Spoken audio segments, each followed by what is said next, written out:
talk us through a little bit? I know I mentioned it earlier on, a little bit more about what the difference is, and then we'll talk about the car itself. The spec and so forth of it, yeah.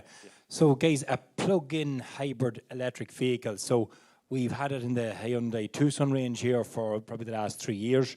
I suppose, in a simplistic term, this vehicle has best of both worlds. You can plug it in. The range is up to 50 kilometres on a full charge. Now, listen, I suppose a bit like the electric car, that's an optimal range, but even achieving 40, 45 kilometres a day is definitely where you go. So I suppose we would sell a lot of this car really to people who want to go electric, and I suppose want the best of both worlds in the sense where they could drive on a longer distance and not worry about having to recharge it halfway back home and so forth. I suppose one of the things we've noticed is if you were to charge it every night, and if you think about it, say even 300 nights of the year, well, if you got a 40 kilometre range, you would actually be sitting at 12,000 kilometres per year on fully electric.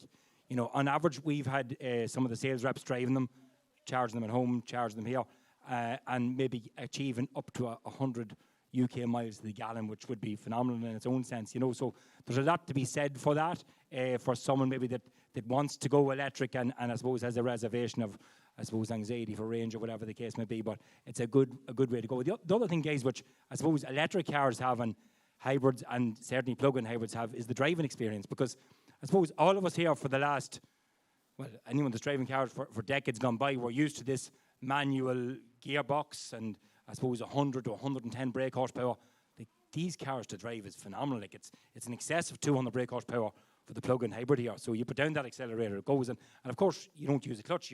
You're braking accelerator, so your posture, your sitting position is so much more relaxed than sitting in a hybrid or a plug-in hybrid. So it's certainly, and I suppose what I recommend to anybody who has neither driven an electric car or a plug-in hybrid, test drive it, because you'll be shocked. And I do often see the reaction on customers' face when they sit into these vehicles, go for a drive and back down the road. There's often a bit of, I suppose, fear driving because they mightn't be used to an automatic gearbox, but when they get going and go back down, they're literally blown away. So there's an awful lot to be said to that, you know. Outside that case, I suppose, in the plug-in hybrid, we have the Hyundai Santa Fe. At the moment, it's going to have a new model for next year. And of course, the Hyundai Tucson. Now, the Hyundai Tucson is, and the Santa Fe actually, is actually a four-wheel drive vehicle. It's an all-wheel drive vehicle. So we find a lot of customers, maybe nowadays, getting a four-wheel drive diesel vehicle is nearly a non-runner because VRT taxation and that is quite expensive. But we have customers maybe with towing caravans and horse boxes, all sorts of stuff, and they're moving over this technology that really suits them. And, you know, so there's an awful lot to be said for it. As regards this particular Hyundai Tucson here, so this is an executive model. The executive model comes with reversing camera, reversing sensors. On the inside, you have full leather, heated seats. You have Google Maps, Apple CarPlay is on that touchscreen. Obviously, things like air conditioning, cruise control, all that kind of stuff is on the car as well. The Executive Plus is the spec above that. Larger alloy wheels, there's chrome in the exterior. Now comes with the availability of an electric tailgate as well, a larger touch screen on it. And of course, then the infotainment screen has this Blue Link activity, which really gives you the ability to have an app on your phone and will give you remote access to your vehicle from your phone. You can check where your charging is at. You can actually set your timing to see when the charging will come on in the middle of the night. For instance, I sold a plug-in hybrid to a gentleman back in January, February, and a bit like that, it was his first venture into anything that was electric. And I met him probably about 5 or 6 weeks later, and he wasn't impressed with me or with the car initially because he felt that it was still costing him an awful lot to charge this vehicle at night time. And you know, we started talking about tariffs and so forth. You know, there's ways you can, certainly with a smart meter with electricity, that you can go on a decent rate of tariff at night, which he hadn't touched this. He was just paying his ESB bill as he was for the last 10, 15 years. And again, I put him in contact with another customer I knew was really into this thing. And he went, had a chat. They knew each other personally, both from the locality. And I met him 3 months later, and he was singing and dancing about it. Literally was driving this car. He felt for nothing just by using that facility alone, you know.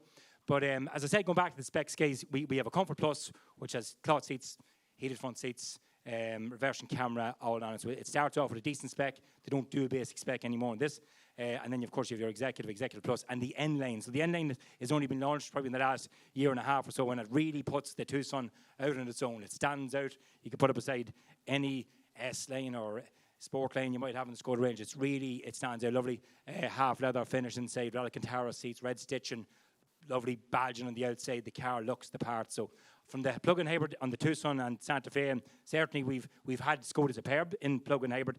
It's not available in the price value at the minute. I'm sure that will come back, and we're looking forward to our whole range. Of course, Citroen is the newest entry into the Doran Motor family here, which, frankly, being honest with you guys, they only landed here in the last a week or 10 days. The whole sales staff is going to undergo training in the next week or 10 days, but we know there's great offers coming to these, and there's great talk about, I suppose, the performance and the drive and so forth. And of course, the big thing I'm going to sell to you here, of course I am, is the Doran motor. When you buy an electric car, buy any car from Doran's, it's the backup. It's the, if you need to know one answer, you ring one of the salesmen. There's great backup in the service as well. We want to help you if we sell the car. It's not about buying the car today and we don't want to know. We want to know in 1 year, 2 years, 3 years. So it's a key thing of buying an electric car or any car down the line. So. And if people are interested in that, you guys are doing test drives, so obviously not tonight to be a little bit late. People want to get home to their beds after this, but they can call back down anytime, ring up, get a test drive. Absolutely. Like as I mentioned earlier, the key thing, take spinning it, but we are available Monday to Friday and Saturday here till maybe 2 p.m.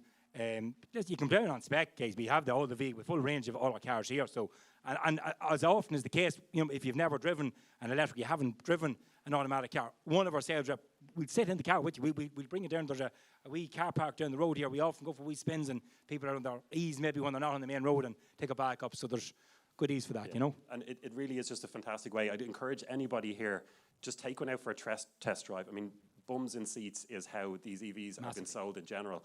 And it's very difficult to describe to someone who's never driven an E before what this is like. It's that effortless acceleration. There's no gear changes, there's no tugging, anything like that.